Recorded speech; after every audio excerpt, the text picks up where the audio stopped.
Superman. So I was looking forward to this movie. कह सकते हैं कि I was looking up. So मेरी बहुत ज़्यादा एक्सपेक्टेशन थी इस मूवी को लेके, और क्या वो सारी की सारी पूरी हुई। ये मूवी मेरी एक्सपेक्टेशन से काफ़ी अलग थी, और ऐसी बहुत सारी चीज़ें थी जो इस मूवी ने अपने हिसाब से अच्छी की, और ऐसी बहुत सारी चीज़ें थी कि अगर मैं अपनी एक्सपेक्टेशंस को साइड में भी रख दूं और मैं इस मूवी में बिलीव करने की कोशिश करूं कि जो ये दे रही है मुझे वो मैं एक्सेप्ट करूं, तो भी बहुत सारी ऐसी चीज़ें थी जो मेरे हिसाब से थोड़ी सी वीक थी। तो उन सब के बारे में बात करते हैं। पहले तो मैं इसका छोटा सा एक रिव्यू दे देता हूँ। मूवी ऑल इन ऑल बहुत ही ज़्यादा अच्छी थी। इस मूवी की सबसे बड़ी स्ट्रेंथ है इसके कैरेक्टर्स। इस मूवी में जो सुपरमैन का कैरेक्टर है वो डेफिनेट सुपरमैन का कैरेक्टर है। मतलब जो सुपरमैन का कैरेक्टर मैं हमेशा से देखना चाहता था स्क्रीन पे। मैंने हमेशा एनिमेटेड शोज में जो सुपरमैन का कैरेक्टर देखा था, जो बहुत ही होपफुल और बहुत ही ऑप्टिमिस्टिक, लेकिन फिर भी एक अंदर से बहुत ही नाइव और ऐसी बहुत ही भोला भाला सा लोगों की हेल्प करने वाला बॉय स्काउट, वो कैरेक्टर मैंने लाइव एक्शन में पहली बार देखा। मैं बहुत टाइम से ये कैरेक्टर को देखना चाहता था, और मुझे लगा था कि शायद कभी देख ही नहीं पाऊंगा, क्योंकि जितने भी टेक्स अभी तक सुपरमैन के हमने देखे हैं वो सारे के सारे डार्क, या फिर मतलब उस कैरेक्टर को डिकंस्ट्रक्ट करके हमें दिखाया गया। 1978 का जो सुपरमैन था वो बहुत अलग था। वो रियल वर्ल्ड में अगर सुपर हीरो आ जाए तो कैसा लगता है वो था, लेकिन ओरिजिनली सुपरमैन जो सुपर हीरोज के बीच में एग्जिस्ट करता है वो सुपरमैन नहीं देखा था हमने लाइव एक्शन में, वो हमने देख लिया। कैरेक्टर्स: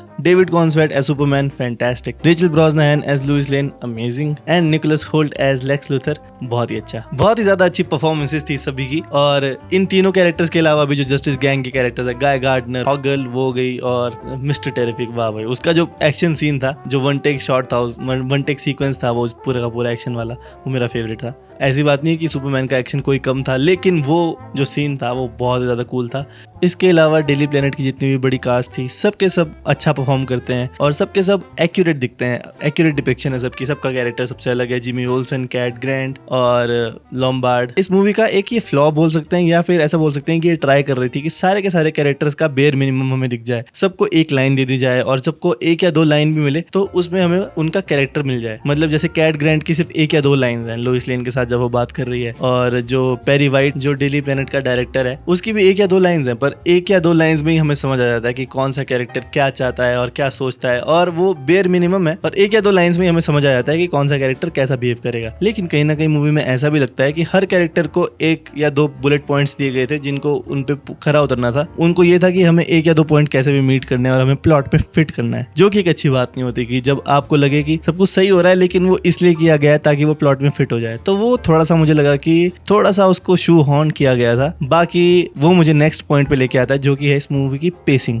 अब इस मूवी की पेसिंग इसकी स्ट्रेंथ भी नहीं है, लेकिन इसकी वीकनेस भी नहीं है। पेसिंग तेज है, बहुत तेज है। आपको स्टार्टिंग से ही मूवी में डाल दिया जाएगा, आपको एक स्क्रॉल्स के जरिए बताया जाएगा कि ये जो 300 साल से ये वर्ल्ड एग्जिस्ट कर रहा है, और 30 साल पहले सुपरमैन आया, 3 महीने पहले वो उसने कोई कॉन्फ्लिक्ट सॉल्व किया इंटरनेशनल, 3 हफ्ते पहले उसको पहला चैलेंज मिला, नहीं 3 हफ्ते पहले उसने कॉन्फ्लिक्ट सॉल्व किया, 3 मिनट पहले वो अपनी पहली बैटल हारा। बहुत अच्छा था, पेस एकदम स्ट्रॉन्ग, तेज। बट उस तेज पेस में कुछ ना कुछ ऐसे मोमेंट्स लगते हैं जिनको आपको फील होता है कि उन मोमेंट्स को थोड़ा और टाइम मिलना चाहिए था ब्रीथ करने का। जैसे कि कॉन्वर्सेशंस हो गई, जैसे कि कुछ कैरेक्टर्स की इंटरैक्शंस हो गई, सुपरमैन के बारे में दूसरे कैरेक्टर्स सोचते क्या हैं, जो कि बहुत सारे कैरेक्टर्स हैं इस मूवी में, उसको थोड़ा सा और टाइम देना चाहिए था सिमर करने के लिए, मैरिनेट करने के लिए। तो वो जो तेज पेस है उसकी वजह से ऐसा लगता है कि खाली स्पेसेस बहुत कम है। जैसे एक मूवी में होता है ना, कोई जोक मारे उसके बाद एक खाली स्पेस दिया जाता है ताकि आप हंस पाए, तो आपको रिएक्ट करने का भी टाइम नहीं मिलता इस मूवी में कई जगह पे। तो वो इस मूवी की कहीं ना कहीं स्ट्रेंथ भी है, लेकिन इसको कहीं ना कहीं से क्रिपल भी कर रही है। वो इसका पेस तेज होना एक इशू नहीं है, बट वो कहीं ना कहीं ऐसा लगता है कि वो पेस तेज है लेकिन वो इनसिक्योर है। वो तेज इसलिए चल रहा है ताकि हमें कोई क्रैक ना दिख जाए, ताकि हमें कोई वीक मोमेंट ना दिख जाए, ताकि हम मतलब अपने फोन चलाना ना शुरू कर दें, अपना इंस्टाग्राम खोल के ना बैठ जाए। इसलिए हमें वो स्टफ कर रहा है, इसलिए हमें वो एक के बाद एक स्टिमुलेशन देता जा रहा है। एक्शन सीन, उसके बाद कोई इमोशनल सीन, उसके बाद कोई मर गया, कोई कुछ हो रहा है, कभी कुछ हो रहा है, और वो आपको थ्रिलिंग लगने की जगह कहीं ना कहीं लगता है कि वो मतलब इनसिक्योर टेम्पो पकड़ा हुआ है मूवी ने, क्योंकि वो कॉम्पनसेट कर रही है। तो दैट्स नॉट गुड। और मैं समझता हूँ कि इस मूवी के ऊपर बहुत प्रेशर था, क्योंकि DCU इससे पहले आपको पता है कि बुरे हाल हो चुके हैं DCU के, और DC की जितनी मूवीज थी लास्ट 5-6 मूवीज, सब की सब एकदम घिसी पिटी फ्लॉप्स थी। तो इस मूवी को करना था ये सब, मतलब सारे के सारे पॉइंट्स मीट करने थे कि पेस तेज होना चाहिए, 2 घंटे के अंदर स्टोरी भी दिखानी है, और मूवी लंबी नहीं होनी चाहिए लेकिन बोरिंग भी नहीं होनी चाहिए, सारे कैरेक्टर्स का इंटरेक्शन भी होना चाहिए, वर्ल्ड भी सेटअप करना है। तो उस सब के अकॉर्डिंग मैं समझ सकता हूँ it did a good job, but I guess अगर ये मूवी थोड़ा सा और कॉन्फिडेंट होती, थोड़ा सा और रिस्क लेती और ब्रीथ करने देती कुछ मोमेंट्स में हमें, तो this movie would have been much better. और इसमें बहुत पोटेंशियल था अपने पेस को फिक्स करके बहुत ज्यादा अच्छा एक इम्पैक्टफुल नैरेटिव क्रिएट करने का, जो कि मुझे लगता है ये कहीं ना कहीं फेल करती है। तो कैरेक्टर्स को मैं 10 आउट ऑफ 10 दूंगा और पेस को मैं 8 आउट ऑफ 10 दूंगा। उसके बाद चलते हैं अगले हमारे, जो कि मुझे लगता है इस मूवी की सबसे बड़ी वीकनेस है, वो है इस मूवी का प्लॉट। देखो इस मूवी का प्लॉट बड़ा सिंपल है। सुपरमैन अपने ओरिजिनल पेरेंट्स का मैसेज सुनता है स्टार्टिंग में जब वो जख्मी होता है कि बेटा तुझे धरती पे भेजा है ताकि तू ह्यूमंस को लीड कर सके, तू उन्हें बचा सके और तू उनका भला कर सके, ठीक है। वो उसको लगता है कि वो उस मैसेज की वजह से लोगों की भलाई कर रहा है। कुछ टाइम बाद जो है लेक्स लूथर उस मैसेज को पूरा कंप्लीट करता है अपने इंजीनियर की मदद से, और पता लगता है कि उस आधे मैसेज में ये था जो बाकी बचा हुआ था कि सुपरमैन को तो दुनिया पे कब्जा करना है, जितनी भी औरतों को अपनी पत्नी बना सके पत्नी बनाना है, और बेवकूफ ह्यूमन काइंड पे रूल करना है उसको। तो ये सुन के सुपरमैन को थोड़ा सा आइडेंटिटी क्राइसिस होता है कि मैं क्या करने आया हूँ, मुझे क्या करना चाहिए, और मैं जितने टाइम से लोगों की भलाई कर रहा था अब मैं क्या वो छोड़ दूं और लोग। तो it's a very good plot, but उस प्लॉट में आपने सब प्लॉट्स डाले हैं कुछ ना कुछ, जैसे कि अब ये प्लॉट फोकस होना चाहिए सुपरमैन पे। तो जैसे कि एक कॉन्फ्लिक्ट होता है जहारनपुर में, बोराविया और जहारनपुर का वॉर हो रहा है, वहां पे लास्ट में एक बच्चा सुपरमैन का फ्लैग ऊपर उठाता है, तो वहां पे सुपरमैन की जगह जस्टिस गैंग के लोग पहुंच जाते हैं क्योंकि वो सुपरमैन से इंस्पायर हुए। बट वो मोमेंट इंस्पिरेशन का इतना छोटा सा है कि वो प्लॉट में अगर नहीं डालते और सिर्फ सुपरमैन को वहां पहुंचता हुआ दिखाते तो ज्यादा बढ़िया होता। वर्सेस सुपरमैन और लेक्स का कॉन्फ्लिक्ट, अगर हम ये जहारनपुर वाला कॉन्फ्लिक्ट साइड में रखते और सिर्फ उसका और लेक्स का कॉन्फ्लिक्ट दिखाते और उसके जरिए हम ये दिखाते कैसे वो अपने जो ओरिजिनल पेरेंट्स हैं वर्सेस जो उसके पेरेंट्स जिन्होंने उसे बड़ा किया, कैसे वो धीरे धीरे समझता है कि, और अगर हम एक ही विलन पे फोकस करते तो मेरे हिसाब से प्लॉट ज्यादा स्ट्रेट चलता। और इस मूवी का जो साइफाई एलिमेंट्स हैं, जो इस मूवी में मतलब फैंटास्टिकल एलिमेंट्स है, जैसे कि प्रोटॉन रिवर ब्लैक होल में जा रही है और फिर एकदम से सुपरमैन का क्लोन भी है उसमें, और फिर वहां पे मेटामॉर्फो भी है, उसका बच्चा भी है, लेकिन हमें नहीं पता कि वो सब कहां से आए, जो कि शायद इस मूवी का प्लॉट इसकी स्ट्रेंथ बन सकता है आने वाले इंस्टॉलमेंट्स में, जहां पे हम दूसरी मूवीज में देखेंगे कि इस मूवी में जो हुआ वो क्यों हुआ, वो कैसे हुआ, कौन कहां से आया था और इस मूवी में उसका क्या मतलब था। तो तब वो प्लॉट हमें समझ आएगा। लेकिन इस मूवी को अगर हम एज इट्स ओन मूवी देखें तो फिर वहां पे वो प्लॉट कंप्लीट नहीं लगता है। तो वो इस मूवी की वीकनेस है। और इस मूवी में बहुत सारे प्लॉट होल्स भी हैं, जैसे कि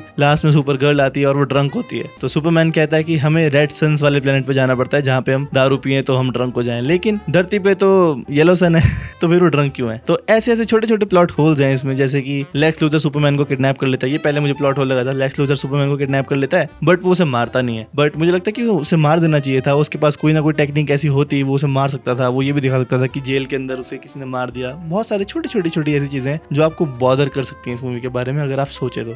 ये सारी चीजें होने के बाद भी मुझे लगता है कि ये जो सुपरमैन की मूवी है ये बेस्ट सुपरमैन मूवी एवर, इस सेंचुरी की बेस्ट सुपरमैन मूवी है और बेस्ट सुपरमैन का पोर्ट्रेयल है लाइक एवर। 1978 को भी अगर आप कंपेयर कर ले तो best Superman character ever on screen. वो इसलिए क्योंकि बहुत सारे मोमेंट्स सुपरमैन को शाइन करने के लिए दिए जाते हैं उनकी मूवीज में, जैसे कि सुपरमैन लोइस लेन को बचाता है या उसको हवा में डेट पे लेके जाता है और लोग कहते हैं कि वो देखो वो एयरप्लेन है या वो चिड़िया है या है कौन, वो सुपरमैन है। तो ऐसी ऐसी चीजें जो होती हैं फैंटास्टिकल, जैसे सुपरमैन जो रिटर्न्स आई थी 2005-6 में, उसमें सुपरमैन पूरे के पूरे प्लेन को क्रैश होने से बचाता है। वो एक बहुत ही बड़ा मोमेंट था, हाईलाइटेड मोमेंट था वो, और बहुत फेमस भी हुआ था पॉप कल्चर में वो इमेज, वो आइकनोग्राफी। उसके बाद मैन ऑफ स्टील में एक मोमेंट था जब उसमें क्या करता है सुपरमैन, फिर मैन ऑफ स्टील में एक मोमेंट था जब सुपरमैन अपनी पहली उड़ान भरता है। मतलब उस मोमेंट तक सुपरमैन को उसके बाप जॉनथन ने ये बोला होता है कि अभी तुझे अपनी पावर्स नहीं दिखानी है, लेकिन उस उड़ने वाले मोमेंट से पहले उसको उसका जो बर्थ फादर जोरेल है वो मिलता है, उसका एआई मिलता है उसको अपनी शिप के अंदर, और उसको बताता है कि तेरी क्या हेरिटेज है और तुझे क्या करना है, तो उसको उसका पर्पस मिलता है। और उसके बाद जब वो अपनी पहली उड़ान भरता है ना, फाइनली उसको आज तक ये बोला गया था कि अपनी पावर्स को छुपा के रखना है, अपनी पावर सबको दिखानी नहीं है। उस मोमेंट में ये दिखता है कि सुपरमैन ने फाइनली अपनी पावर्स को एम्ब्रेस करना शुरू कर लिया, अपना जो गॉडली नेचर है उसको एम्ब्रेस करना शुरू कर दिया है। अभी तक वो इंसानों की तरह जी रहा था क्योंकि उसके जो पेरेंट्स थे वो उसको बोल रहे थे कि अगर तू अपनी पावर्स इंसानों को दिखा देगा तो वो शायद तुझे एक्सेप्ट ना करें और पता नहीं क्या रिएक्ट करेंगे, वो डर जाएंगे या फिर पता नहीं तेरे पीछे पड़ जाएंगे चाकू छुरी लेके और तुझे मारने के लिए दौड़ेंगे वगैरह वगैरह वगैरह। लेकिन इस मोमेंट में फाइनली सुपरमैन को लगता है कि नहीं, मेरी जो पावर्स है मैं उनको एक्सेप्ट करूंगा और मैं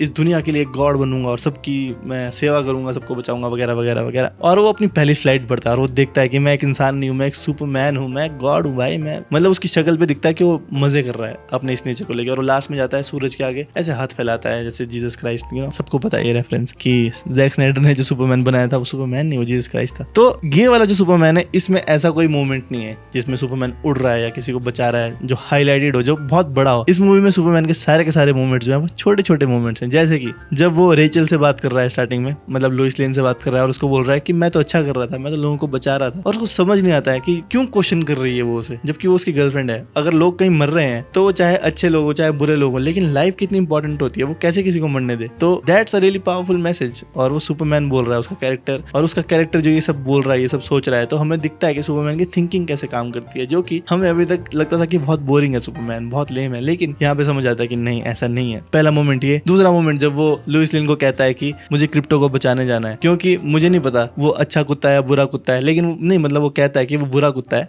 लेकिन फिर भी वो डरा हुआ होगा, तो मुझे उसे बचाने जाना पड़ेगा। और लुइस लेन कहती है कि मेरा नेचर ही ऐसा है, मैं बचपन से बड़ी ऐसे हुई हूँ कि मैं हर चीज को क्वेश्चन करती हूँ, मैं हर चीज पे सवाल उठाती हूँ, मैं ट्रस्ट नहीं करती हूँ किसी को जल्दी, क्योंकि मैं पंक रॉक हूँ। और देखा जाए तो हर इंसान ऐसा ही तो है आज की डेट में। और लुइस लेन सुपरमैन को कहती है कि क्लार्क तू सब पे भरोसा करता है, तू सोचता है कि सब सुंदर है, लेकिन ऐसे तो नहीं चलता है ना। तो सुपरमैन कहता है कि शायद यही असली पंक रॉक है।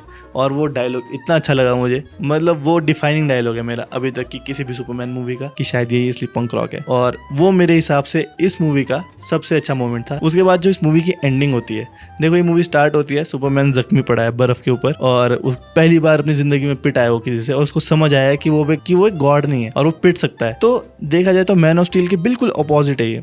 मैन ऑफ स्टील में होता है सुपरमैन स्टार्टिंग में हमें इंसानों जैसा दिखता है, इंसानों जैसी हरकतें कर रहा है, अपने अंदर का जो एक सुपरमैन है उसको दबाने की कोशिश कर रहा है और एडजस्ट करने की कोशिश कर रहा है बेसिकली। लेकिन धीरे धीरे उसका प्रोग्रेशन होता है और वो एक गॉड बन जाता है बेसिकली, अगर आप इसको स्ट्रिप डाउन करके सोचे तो। लेकिन इस मूवी में क्या होता है कि हमें दिखाया जाता है, हमें टेक्स्ट से समझाया जाता है कि सुपरमैन ऑलरेडी एक गॉड की तरह इमर्ज हुआ है इस दुनिया में, जहाँ पे बहुत सारे मेटा ह्यूमन 300 साल से एग्जिस्ट कर रहे हैं, बट एक मेटा ह्यूमन है, वो सबसे ज्यादा पावरफुल है, वो है सुपरमैन। और वो कभी नहीं हारा, 3 साल में सबकी मदद करता है, तो he is already a God figure. लेकिन वो अपनी पहली बैटल हारा है, तो पहली बार उसे किसी ने हम्बल किया है, उसे ह्यूमिलिएट किया है। तो वहां से उसका नेचर जो है हमें समझ आता है कि स्टार्टिंग में वो मैसेज सुनता है, सेम मैसेज वही है कि तुझे हमने यहाँ भेजा है, तुझे मदद करनी है इंसानों की। और फिर उसके ऊपर जब सूरज की किरणें पड़ती हैं तो उसको पेन होता है, मतलब डाउट है यहाँ पे कि सुपरमैन मदद करना भी चाहता है या फिर उसको मैसेज मिला है वो इसलिए कर रहा है मदद, कि उसको ऐसा फेट दिया गया है, उसको ऐसी ड्यूटी दी गई है, इसलिए वो लोगों की मदद कर रहा है क्योंकि उसके पेरेंट्स का ये मैसेज है। बट जब पता लगता है कि वो मैसेज फेक था, और मतलब फेक नहीं था, इनकम्प्लीट था, और उसके पेरेंट्स तो एक्चुअली चाहते थे कि वो दुनिया पर डोमिनेशन करे, लेकिन उसके बाद भी सुपरमैन का नेचर हमें दिखता है कि वो मदद ही करना चाहता है, कंफ्यूज जरूर है बट वो मदद ही करना चाहता है। फिर उसके जो ओरिजिनल पेरेंट्स हैं वो उनके पास जाता है, और मेरा फेवरेट मोमेंट, काश वो मोमेंट थोड़ा सा और लंबा होता, तो अपने पापा के साथ जब वो बात करता है और उसका बाप उसको समझाता है कि तुम्हारी चॉइसेस हैं, उससे पता चलता है कि तुम कौन हो, जो तुम चॉइसेस लेते हो, जो तुम एक्शंस लेते हो, और तुम उस मैसेज में आगे क्या इंटरप्रेट कर रहे थे कि आगे क्या होगा, वो तुम्हारे बारे में ज्यादा बताता है बजाय इसके कि तुम उस मैसेज को फॉलो कर रहे हो या नहीं। तो वो बहुत ज्यादा पावरफुल मोमेंट था। और उसके बाद हम देखते हैं कि सुपरमैन उस चीज को एम्ब्रेस करता है धीरे धीरे, और लास्ट में लेक्स लूथर जब उसको क्वेश्चन करता है कि तू एक एलियन है, और वहां पर सुपरमैन उसको दिखाता है कि नहीं, मैं एलियन नहीं हूँ, मैं इंसान हूँ, और वो पूरा उस वल्नरेबिलिटी को फील करता है कि मैं इंसान हूँ, मैं गॉड नहीं हूँ। वहां पे उसने खुद को भी कन्विंस कर लिया और वो लेक्स को भी कन्विंस करने की कोशिश कर रहा है वहां पे। तो that is a really powerful moment. और वहां पे दिखता है हमें कि सुपरमैन का कैरेक्टर जो है वो ग्रो कर चुका है। बट इसके बाद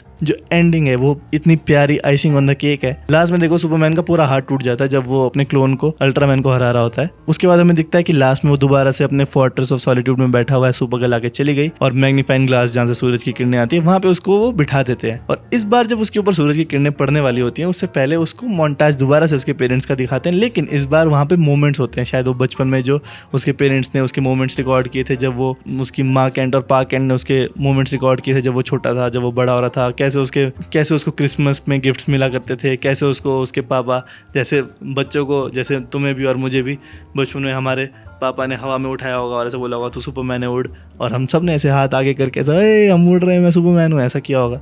तो उसके घर वाले भी ऐसा कर रहे हैं उसके साथ, और मैं झूठ नहीं बोलूंगा, थोड़ा सा रोना मुझे भी आया था वहाँ पे। और वो सारे के सारे मोमेंट जब वो इस बार देख रहा है और दोबारा उसके ऊपर सनलाइट पड़ रही है, तो इस बार नहीं वो चीख रहा है, इस बार उसको दर्द नहीं हो रही, इस बार वो स्माइल करता है, और स्माइल पे पूरा का पूरा जो सनशाइन सनलाइट है उससे स्क्रीन कवर हो जाती है, और वहाँ पे मूवी खत्म होती है और पीछे गाना आता है, I'm a punk rocker, yes I am। क्या ही मोमेंट था। तो मैं इस मोमेंट को बोलूंगा कि ये बहुत ही वेल रिटन, बहुत ही ज्यादा वेल थॉट आउट और बहुत ही ज्यादा वेल एग्जीक्यूटेड मोमेंट था। इस मूवी में बहुत सारी चीजें हैं जो अच्छी हो सकती थी, लेकिन जहां तक बात है सुपरमैन के कैरेक्टर की, इससे अच्छा सुपरमैन का कैरेक्टर मुझे नहीं लगता हमें मिल सकता था, और इसलिए मैं बहुत ज्यादा खुश हूँ। और इस मूवी का प्लॉट वीक हो, चाहे पेसिंग अच्छी ना हो, जो भी आप वीकनेस निकाल लो, लेकिन एक बात तो है, इस मूवी से इतनी ज्यादा एक्साइटमेंट हो रही है मुझे आने वाले DCU प्रोजेक्ट्स के लिए, और मैं जानना चाहता हूँ कि गाय गार्डनर की स्टोरी क्या है भाई, मिस्टर टेरिफिक की स्टोरी क्या है भाई, मेरे को डेली प्लैनेट का शो दे दो, मैं वो भी देख लूंगा। तो वो जो एक्साइटमेंट बिल्ड करने वाला फैक्टर है वो इस मूवी ने सक्सेसफुली सक्सेसफुली कर दिया। और मुझे नहीं पता अगर ये मूवी सिर्फ सुपरमैन पे फोकस करती, ये बहुत अच्छी सुपरमैन मूवी बन सकती थी, लेकिन शायद हमें तब उतनी एक्साइटमेंट नहीं होती बाकी प्रोजेक्ट्स की और बाकी कैरेक्टर्स के लिए। तो